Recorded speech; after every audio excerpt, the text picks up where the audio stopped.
And that was something.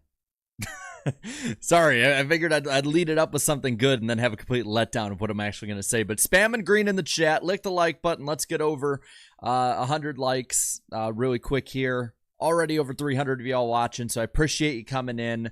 And we are going to talk about the 2024 Cookout 400, or as many of you in the chat were calling it, the 2024 Hendrick Glaze Fest 400. Sorry, did I say that? It is a big deal. And we can, we can be haters or we can, critique and all of that, but it is a really big deal. Did Fox overdo it a little bit? Sure, we'll talk about that in a bit. But let's talk about this race in Martinsville before anything. I will read those super chats in a moment once we get through the field.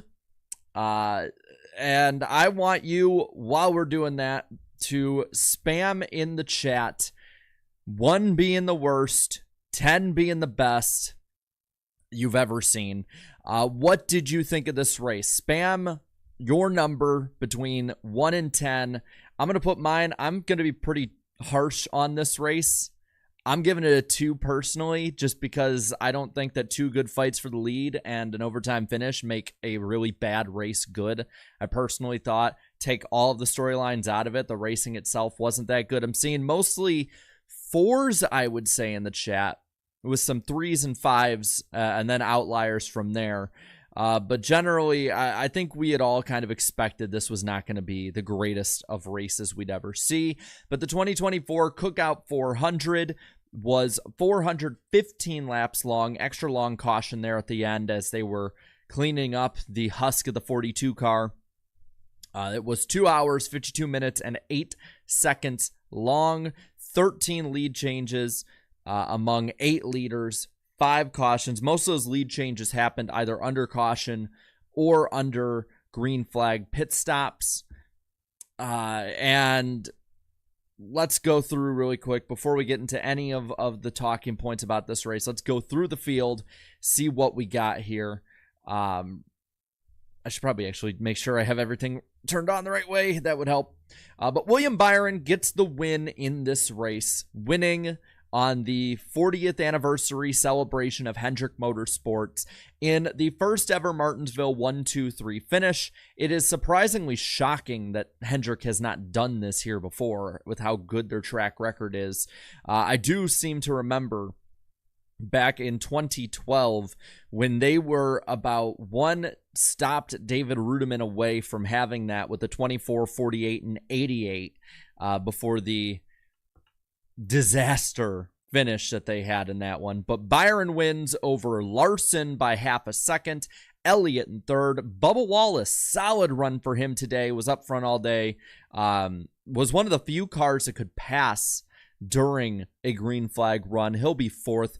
Fifth was Ryan Blaney. Logano sixth. Seventh is Reddick. Eighth is Bowman, lagging a bit behind his teammates, but still an 8th place run on a hectic restart. Get that. It's okay. 9th is Preece. He came up pretty much from nowhere at the end, outside the top 10. Chase Briscoe in 10th. Denny Hamlin decided to pit on that final caution. Was the wrong choice. He comes home 11th. 12th is Eric Jones. Todd Gilliland, a solid lead lap finish in 13th today. And 14th is the Hail Melon creator, Ross Chastain. From there, we go off the lead lap. 1 lap down is as followed. 15th, Bush in 16th. 17th, Hocevar. 18th is MTJ. Gibbs in 19th. 20th, Noah Gragson. 21st, McDowell. 22nd, Suarez. 23rd, Hendrick. Brad Keselowski in 25th. Those are your cars 1 lap down today.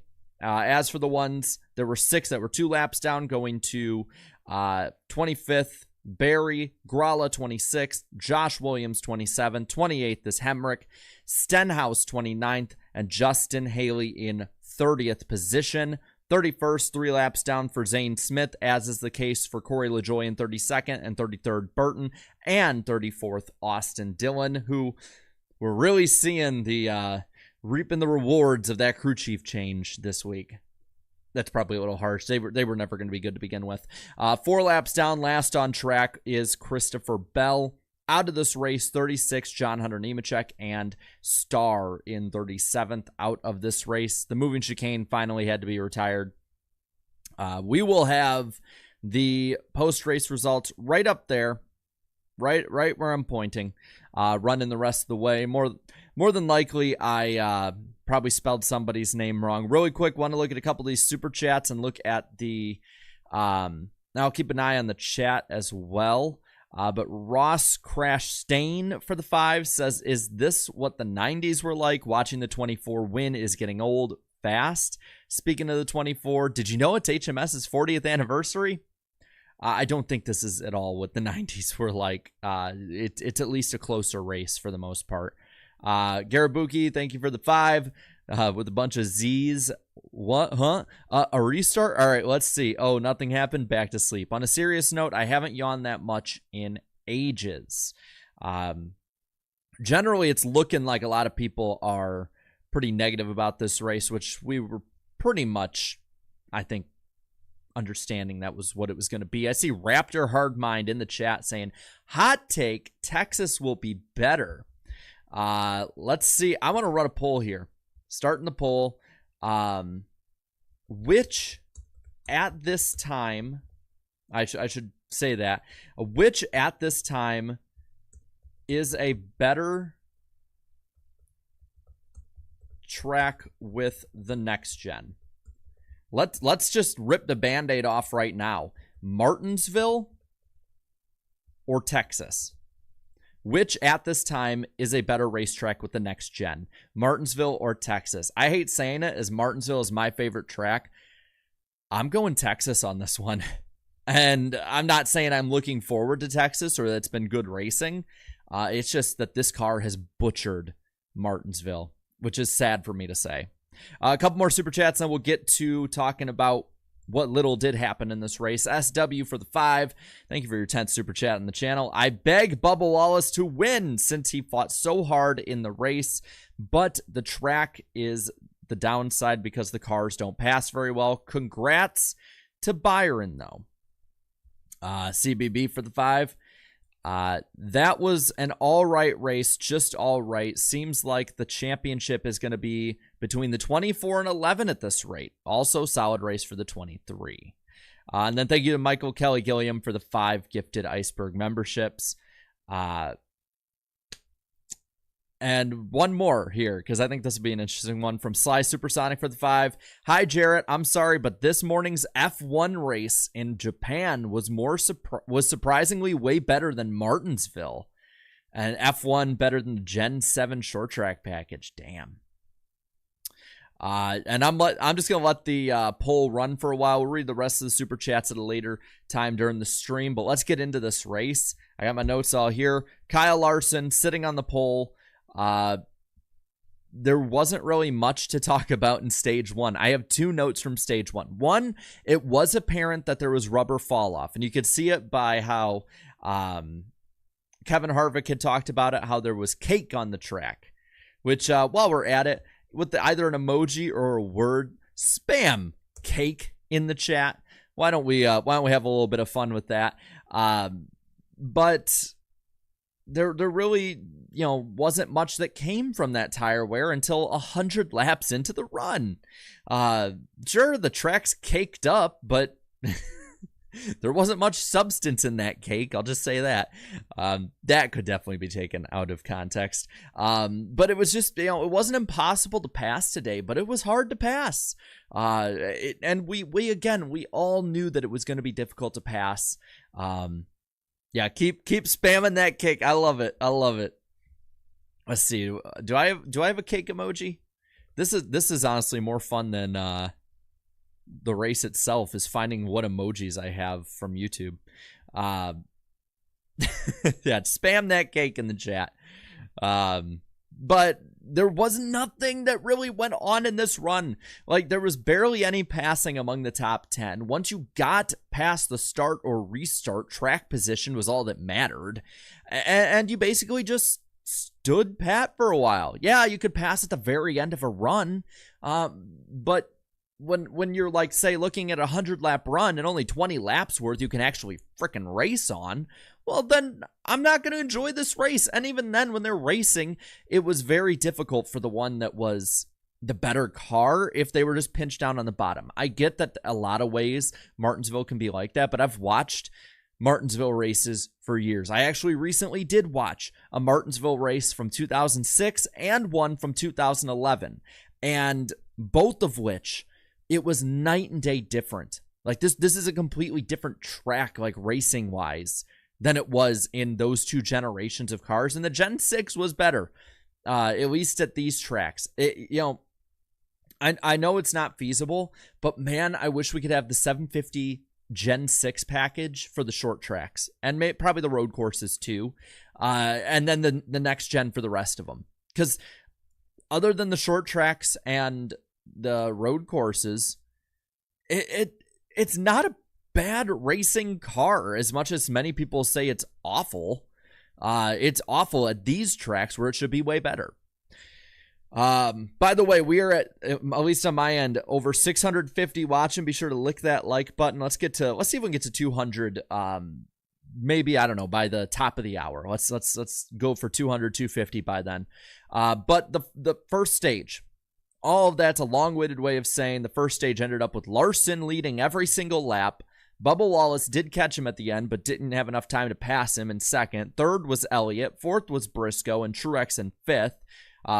Pretty sure that was about the last time we would really see Truex much higher than 15th the rest of the day. Logano, Hamlin, Byron, Berry, and Busch round out the top 10 in stage one. There just was not really anything in stage one to talk about. And we'll just let the votes keep rolling in. Okay, JGR for life, that is wrong. 2008 Brickyard was not better than this race. That is an overreaction. I don't know if it's a joke, but it's definitely an overreaction if it's not. This was not one of the worst races of all time. This was just a bad race. It was a bad race. A bad race that had a finish that many will like and had a few pop-up moments. That's the way I look at it. But anyway, let's get back. Stage two, we restart with Logano staying out on lap 93 on two tires. Keep that in mind. Lap 93 on two tires. He got the jump while the 5 spun his tires on 4 fresh ones, by the way, and went out and led, I want to say it was 81 laps. 81 laps on 2 tires at Martinsville with that caked up track. The only real stuff that happened was around lap 110 when Bell had the lug come off, is what they officially said was the issue with him. And debris was called for a caution, probably trying to either find the lug or find something from that. But they restarted again, and it was again the 22 and 23. Logano gets the good run. And okay, here's a note I have, because Hamlin would move up the track and pass Bubba and Joey, and it looked like he had the car to beat for a while. So I'm like, okay, maybe we have hope, right? Logano lasted out there in the lead 83 laps. 83 laps. And restarts against vastly superior tires on that. Just unacceptable on all fronts. And I don't even think it's necessarily as much a Goodyear problem as, like, yeah, Goodyear, inadvertently found the solution at Bristol, but it is a car problem. And I want to continue to say that. It is a car problem that Martinsville sucked today. And it did. It sucked. It was bad. I do not like this slander of Martinsville Speedway. Like, it somehow stayed on the schedule for 76 years by just sucking the entire time. And there's never, no one's ever noticed until now. Yeah, it had bad races in the 550 and then during the COT and Gen 4 era, and every era it's had problems. But this track did just not magically overnight when the new car showed up. It was not the track that had the problem. It is the car. Front and center, whether it's a short track package, any package, whatever, this car has a problem at short tracks like Martinsville. And I don't, I don't know what the realistic solution is, because the solution we all have is tire wear and horsepower. But NASCAR is not going to add horsepower.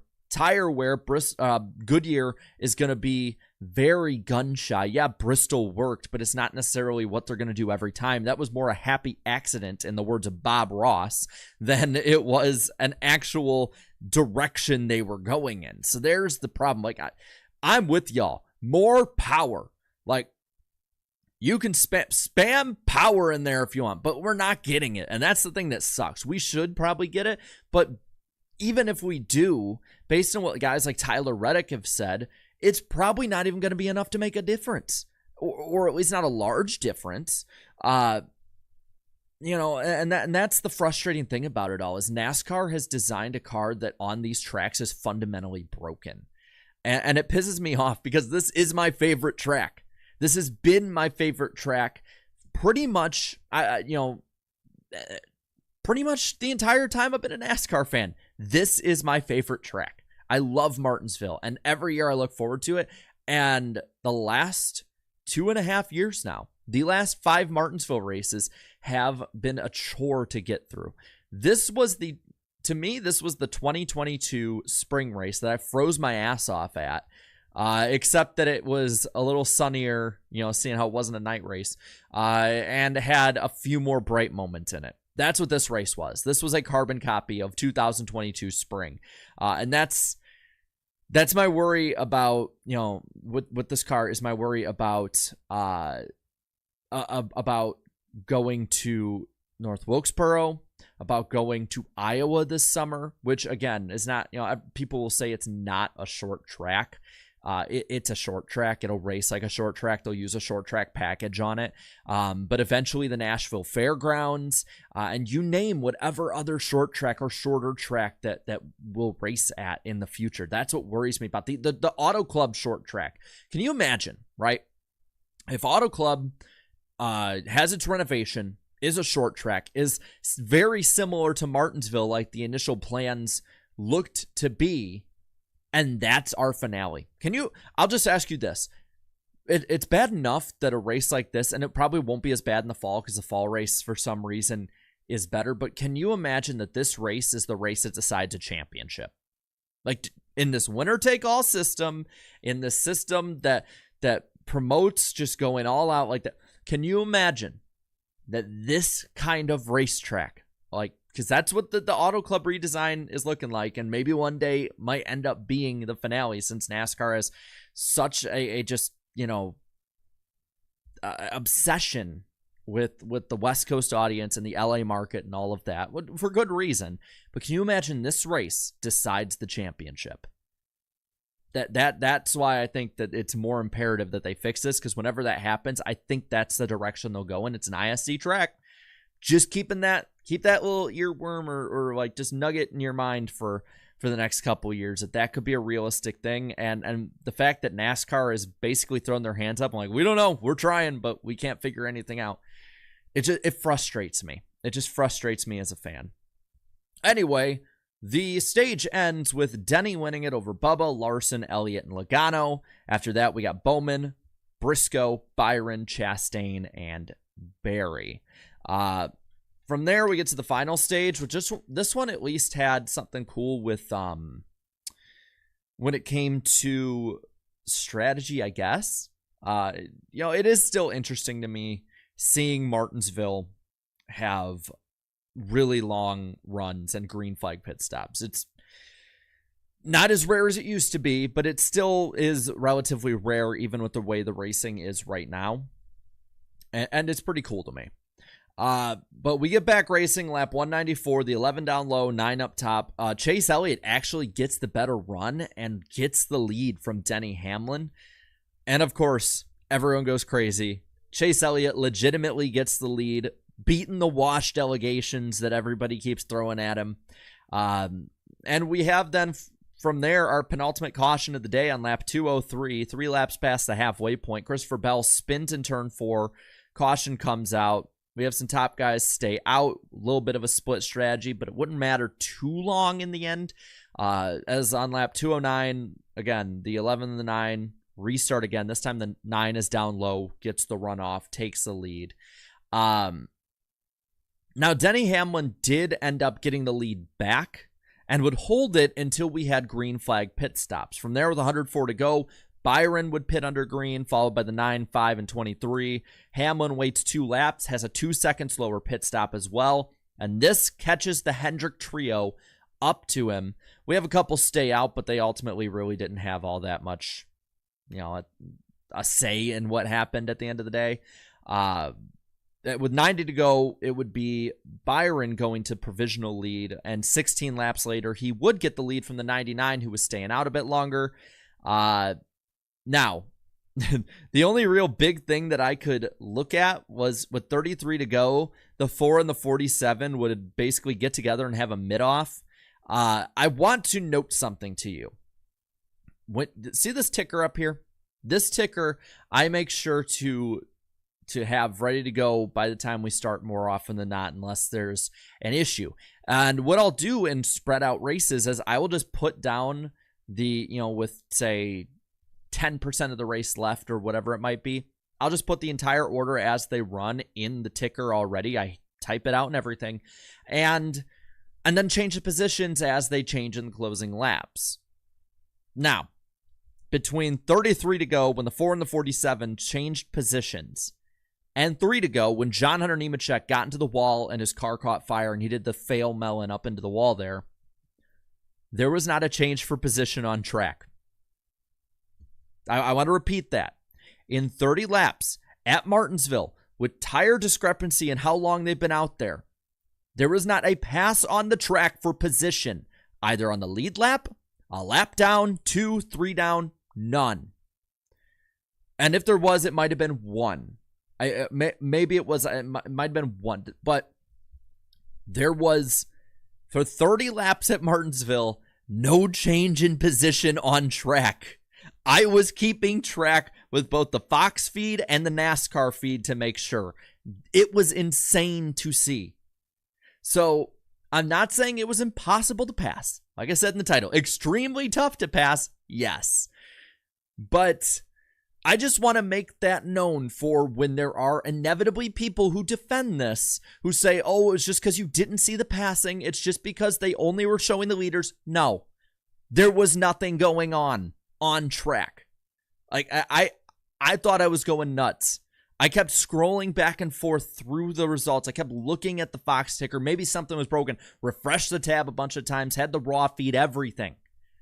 That's insane. Now, there were plenty of people, passing lapped cars, and Byron was doing good at that. And I again, don't want to take this away from Byron. He had the best car out there. He drove the best race. The team had the best race. He deserves to win. No hatred towards Byron whatsoever, and I don't think he deserves any of the hate he should get for this. But no, Gilliland didn't pass a bunch of cars. He was up in the top 12 most of the day.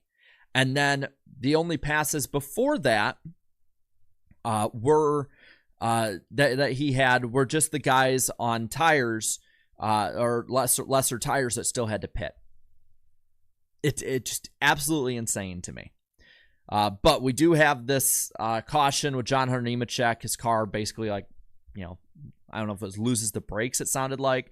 Catches fire, gets in the wall.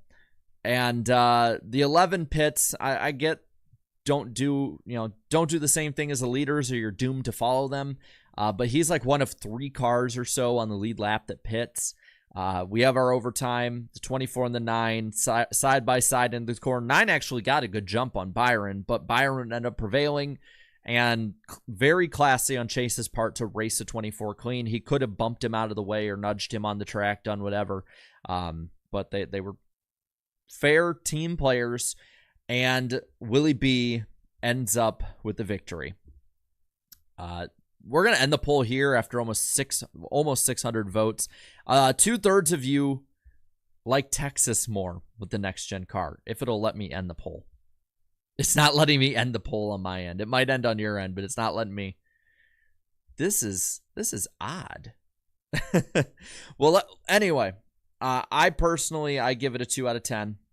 Yeah, I give it a 2 out of 10 on the day. I thought it was just a boring race, unfortunately. There's no other way to put it. It was not a good race, and I hate saying that, but it just wasn't.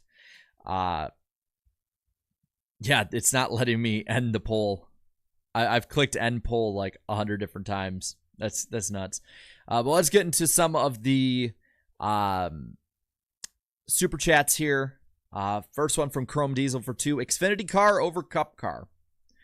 I'd agree. Jarrett, look out. Elton Sawyer is on his way. Headed your way. Oh, man. I'll be fine for actions detrimental. Maybe in the mobile version. Yeah, it's not letting me close it on my end. I don't know what the hell happened. It is what it is. Rock's reviews and reactions. Thanks for the 2. Once Truex pitted and exited 20th, he could not move. Yep. I mean, he did not move position at all on that last run once they settled it out. I like the Zare in the chat. Breaking news: NASCAR has taken down the YouTube channel The Iceberg for actions detrimental to NASCAR. Fred Dog 81, thank you for the 2. Ford still winless, but 4 in the top 10. Top 10. Good day or bad day? I think good day. It's improvement, and at this point, I think that's all you can ask from Ford. Like that's the only thing I think you can ask from them is to improve.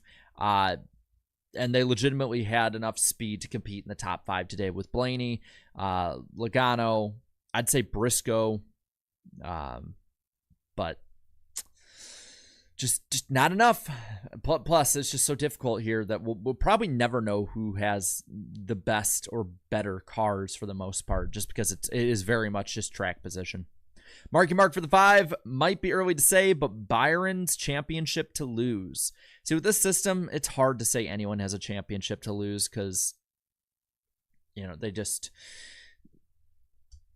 just the way the system is. One race, man. One race. Another one here for Canadian 5. 3 comments about the race. It's a short track racing in the next gen era. Are we on the Byron revenge tour? I will start by calling Chase Choke Elliott. I'll say, yeah, short track racing next gen. We talked about it. Byron revenge tour. If it's revenge for not winning last year, sure. And then Choke Elliott. I don't think Elliott choked. He just didn't have the positioning. Will Griffin for the 2. As an HMS 12 and 23 fan, I absolutely love this. Yeah, that's what I'm saying. Like you can like the race for your guy doing good and still say it's not the greatest race. Like, so I think that's something to note for sure. A Prada, thank you for the 10. 2 things can be true at once. This car needs 800 plus horsepower, but the 24 team earned that win. William drove from 18th to 5th and then passed the 11, 5, and 9 right after green flag pit stop. 6 out of 10 race. Yeah, I agree. I agree with at least everything until 6 out of 10. I still am going to put it at a 2, but I rate races very harshly. In general, it's very hard to get me to have a 9 or a 10. I like to reserve those for great and all-time awesome races. Brandon, they give her the 2. Boring race, but the crowd in grandstands looked great, and I see that. I think you might have put that in again just now. But yeah, grandstands did look really good. From what I heard, it was probably the biggest crowd they've had there in about 5 or 6 years from people I know that routinely go there. And I love to see that. I just wish they had a good racing product to defend that with. Nicholas, thank you for the 2. I don't care what people say as an HMS fan. I'd give it a 5.5 out of 10. I will say I give it to you Hendrick fans for saying it's not a great race. As a Junior fan who's seen Junior win boring races, I know it's difficult to say. Sheepbot05, thank you for the 2. Just scrap the car and start working on Gen 8. Again, I think it's just short tracks and road courses. The rest seem fine to me. Another Canadian 5 here. I've said since Johnson retired, I don't find a driver to replace, or don't have a driver to replace him. Not really liking any of the drivers. Don't dislike them. Just want good racing. That's how I am. I don't have a favorite driver. Like, I joke about McDowell, but it's not going to make or break my day if McDowell has a bad day. Tragic Cal, thank you for the 20. There's no comment, but I appreciate it. Milton, thank you for the 2. We can walk in circles and be better than today. Yeah, cross-country racing is probably better. Austin, thank you for the 2. When you mess up Martinsville, you have a problem. Agreed. Wholeheartedly agreed. Antar Das for the 2. Gabe Hart trying to pull a 2010 Mike Ford strategy. That's a pullbacker reference. Another 550 to 900 will make a difference. Well, it's not 550 right now, unless you're saying 500 to 900 more horsepower. But 500 to 900 would make a difference. I mean, we're at 670 right now. I would love 900. I just don't think it's happening in the near future. Isaac, thank you for the 2. Unlimited horsepower, Palpatine. I like that. Soupy Spirit GX, thank you for the 20.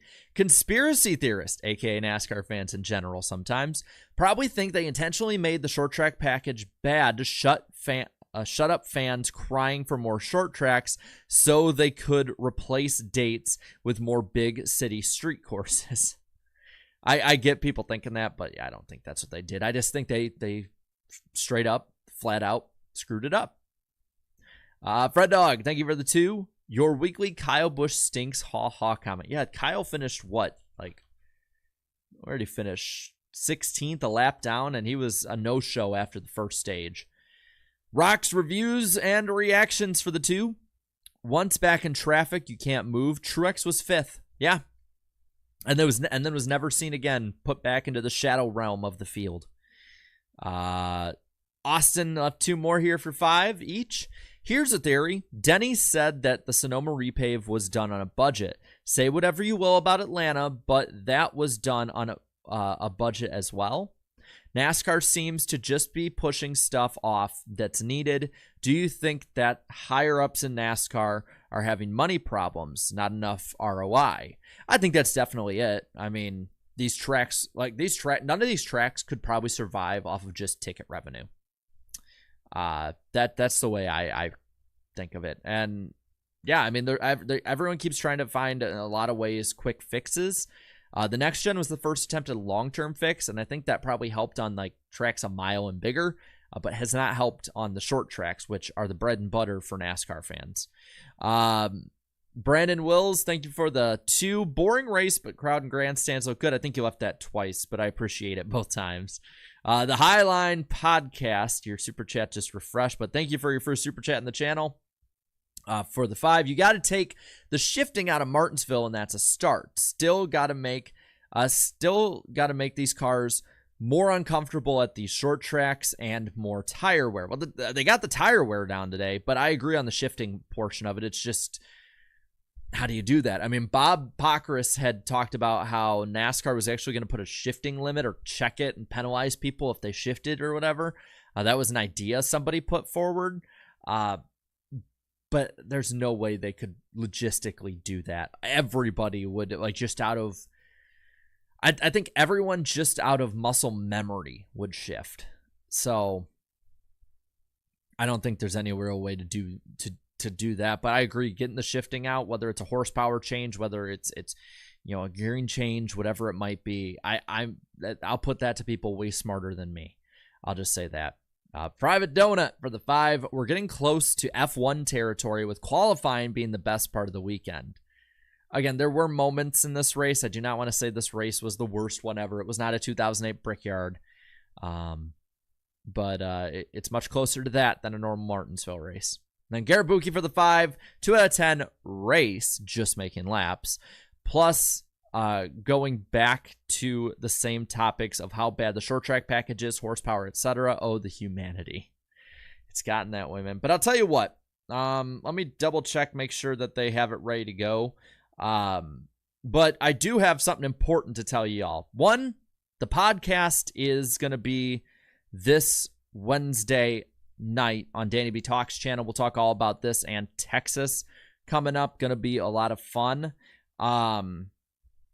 I don't know if they're going to show the racing itself, but I know that on IDK Players channel, he's live streaming the commentary. I think they're just streaming the booth, but the commentary of the fairgrounds. So if you want to support local short track racing and probably see something better, even though cars won't be seen on the stream, you do have that. But I guess to end out, spam some hot dogs in the chat as Napa Racing Fan leaves a $2 super chat here saying Martinsville at risk at losing the spring date with a question mark. I don't think so personally. I think that it's just repeat the same mistakes they made in the 2000s with a much smaller audience. I don't think so, but I wouldn't put it past them. Yeah. Spam some hot dog emojis, glizzies, whatever you want in the chat. Subscribe if you're new here. We do this after every race. We'll be live after every one of the Texas races next weekend. Trucks, Xfinity Cup, we do it all. I appreciate everybody coming out today. I wish it could have been a better race that we all could talk about and celebrate, but sometimes you just have horrible races, and that's what I really think today was. So thank you guys so much for coming out and for watching. I appreciate you all. There's still light out from what it looks like for a little bit more, so go enjoy the day. I appreciate coming in here, and until next time, have a good one. Have a good night, y'all.